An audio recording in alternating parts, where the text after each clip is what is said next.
வணக்கம். இது கீதாஸ் கிச்சன் மதுரை. கருப்பட்டி பணியாரம் எப்படி செய்யலாங்கிறத பற்றி உங்களுக்கு நான் இப்போ சொல்கிறேன். அதுக்கு தேவையான பொருட்கள் என்னங்கிறதையும் சொல்கிறேன். பாருங்கள், வீட்டில் செஞ்சு பாருங்கள். உங்கள் குழந்தைகளுக்கும் கொடுங்க. ரொம்ப ஈஸியான மெத்தட் தான், ஹெல்த்தியான ஃபுட்டு. கருப்பட்டி சேர்க்குறது குழந்தைகளுக்கும் பெரியவங்களுக்கும் ரொம்ப நல்லது. நீங்கள் சேர்த்து அதை செஞ்சு பாருங்கள். உங்களுடைய கமெண்ட்ஸை சொல்லுங்கள், லைக் பண்ணுங்கள், சப்ஸ்கிரைப் பண்ணுங்கள். தேங்க்யூ. கருப்பட்டி பணியாரம் எப்படி செய்கிறதுங்கிறத பற்றி இப்போ சொல்கிறேன். அதுக்கு மாவு எப்படி அரைக்கணுங்கிறதையும் சொல்கிறேன்.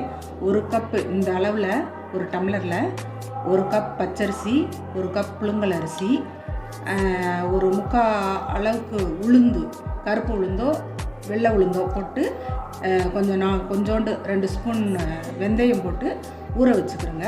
ஊற வச்சு ஒரு 6 மணி நேரம் கழித்து அரைச்சிருங்க. அரைச்சி மாவு பதத்துக்கு கொண்டு வந்துட்டு அதில் என்னென்ன, அதுக்கப்புறம் கொஞ்சம் லைட்டாக புளிக்கணும், அப்படியே செய்ய முடியாது. அதுக்கப்புறம் எப்படி கருப்பட்டியை நுணுக்கி வச்சுக்கிறோங்க. கொஞ்சம் ஏலக்காய் வந்து நான் ரொம்ப கம்மியாக தான் போடுவேன். நீங்கள் ஒரு 2-3 போட்டால் போதும். தேங்காய் திருவி வச்சுக்கிறோங்க.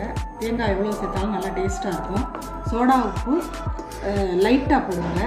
ஏற்கனவே உப்பு போட்டு மாவு கரைச்சி வச்சுருப்பீங்க, அதனால் உப்பு தேவையில்லை. சோடா உப்பு மட்டும் கொஞ்சமாக 1/2 ஸ்பூன் போடுங்க. இவ்வளோ போட்டால் போதும், 2 சிட்டிகை போட்டால் போதும். அதுக்கப்புறம் எல்லாத்தையும் ஒன்றா மிக்ஸ் பண்ணுறேன், பாருங்கள்.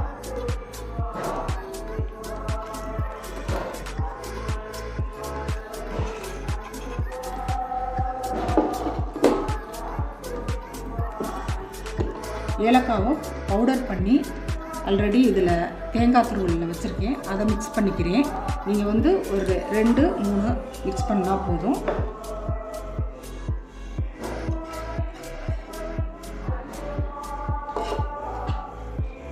எல்லாத்தையும் ஒன்றா மிக்ஸ் பண்ணிடுங்க.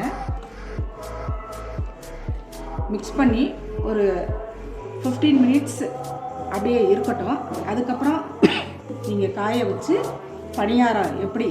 கருப்பட்டி பணியாரம் எப்படி செய்யலாங்கிறத சொல்கிறேன். இப்போ காஞ்சிருச்சு. நல்லெண்ணெய் விடணும். 1/2 ஸ்பூனாக நல்லெண்ணெய் விட்டுக்கிறங்க.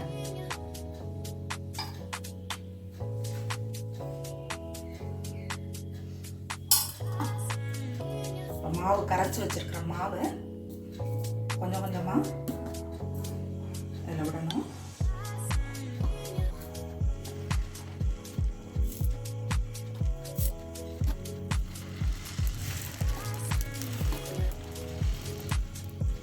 இப்போ நல்லெண்ணெய் விட்டு மாவு ஊற்றிருக்கேன், மூடி வச்சுருக்கேன். எல்லாம் ஒன்றா திருப்பி போட்டுட்டு எடுத்து சர்வ் பண்ணிடலாம்.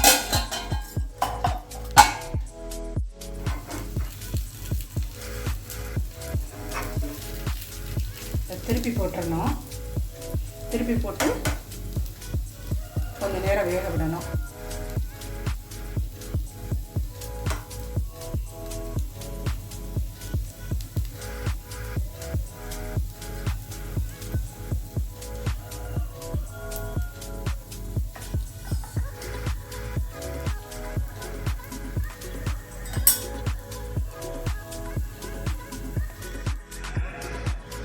கருப்பட்டி பணியாரம் ரெடி ஆயிடுச்சு.